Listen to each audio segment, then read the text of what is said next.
அது என்ன surprise management? Surprise ஆச்சே, சொல்ல மாட்டேனே. நீ எதுக்காக வந்தியோ அதை செஞ்சு முடிக்கணும்.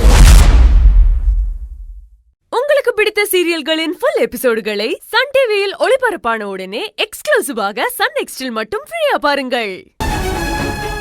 பிள்ளைய டார்ச்சர் பண்ணி எழுதி வாங்கிடுவாளுங்க, சும்மா விடக்கூடாது சார் இவளுகளை. இவன் அடுத்த வீட்டு பொம்பளைகளை எப்படியாவது கைக்குள்ள வச்சுக்கிட்டு சொத்தை அமுக்கணும்னு தர்றான். அதுக்கு ஏத்த மாதிரி அவன் பொண்டாட்டி செத்து போனான். அவங்க சாவுக்கு காரணம் நீங்க தான். ஆளுங்களை வச்சு கொலை பண்ணீங்க. ஆனா அவரு உங்க குழந்தைக்காக யோசிச்சு உங்களை விட்டு வச்சிருக்காரு. யாரு இவரு? இவர் பொண்டாட்டியை நான் கொண்டுட்டேன், அது தெரிஞ்சு அவர் அமைதியா இருக்காரு. ஏன் சார் இந்த காலத்துல அப்படி நடக்குமா சார்? இவர் பொண்டாட்டியை கொண்டு வந்து நான் தான் தெரிஞ்சேன், இவர் பேசாம இருக்கிறார்னா இவரோட கழிவு கடவுளா? சார் நான் சொல்றேன் சார், இத்தனை நாள் எனக்கு தோணல, இப்ப எனக்கு ஸ்ட்ராங்கா தோணுது. இந்த நிக்கிற ஈஸ்வரியோட சுத்துறதுக்காக இவன் பொண்டாட்டிய இவனே ஆளு வச்சு கொண்டுட்டான்.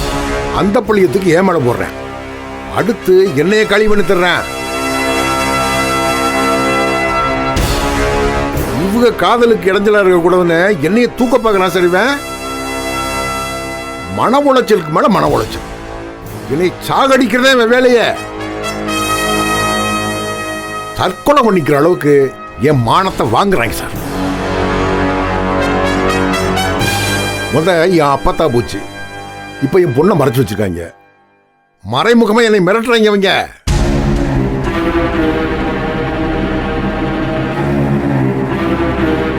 இல்லடே, அன்னைக்கு உன் பிள்ளைய என் பிள்ளையா நினைச்சு என் வீட்டில் வச்சிருந்தல்ல, அதுக்கு பரிகாரமா இது.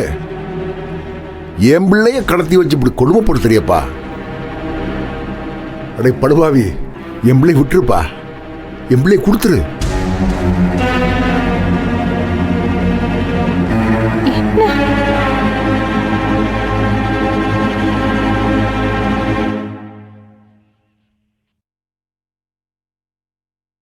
சார் ஏன் குடும்பம் நினைச்சு இவளுகளை விட்டுறாதீங்க. எல்லாரும் சேர்ந்து இந்த வேலையை பண்ணியிருக்காளுங்க, பக்கா கிரிமினல் குற்றவாளிய. இப்ப சொல்றேன் சார், என் பொண்ணை கடத்துறதுக்கு முத காரணம் இந்த ஈஸ்வரி, அடுத்தது ஜீவானந்தம், இதுக்கு உடந்த அந்த மெட்ராஸ்காரி, நடுவுல இருந்து 2 பீசி நிக்குது பாருங்க, அது 2 ஜால்ரா. எல்லாரும் தூக்கி போட்டு மிதிச்சு என்ன விவரம் கண்டுபிடிங்க, உங்க ஸ்டைல் கண்டுபிடிங்க.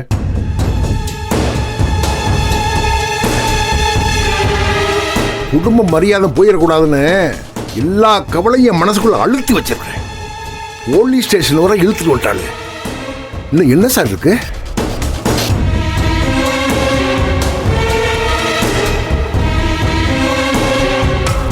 ஈஸ்வரி, என் பொண்ணை என்கிட்ட கொடுத்துரு, தயவு செய்து கொடுத்துரு சார். நீங்க யாரையும் விடாதீங்க சார். என்னை கூட விசாரிங்க, என் வீட்டுக்கு வந்து விசாரிங்க, எங்க அம்மாவை விசாரிங்க, என் வீட்டு வேலைக்காரனை கூட விசாரிங்க, விட்டுறாதீங்க.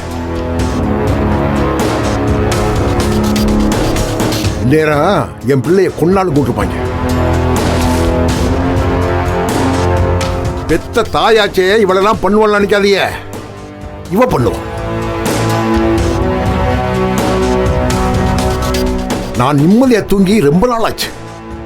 தூங்குற போது கள்ள தூக்கி தலையில ஒன்று கொன்றுவாளான்னு பயந்துகிட்டே இருக்கேன். அந்த அளவுக்கு கிரிமினல் ஆயிட்டாளுங்க. விட்டுறாதீங்க, விட்டுறாதீங்க சார். எப்படியாவது என் பிள்ளையை காப்பாத்துங்க, உங்களுக்கு புண்ணியமா போயிடும். என் பிள்ளையை காப்பாத்துங்க.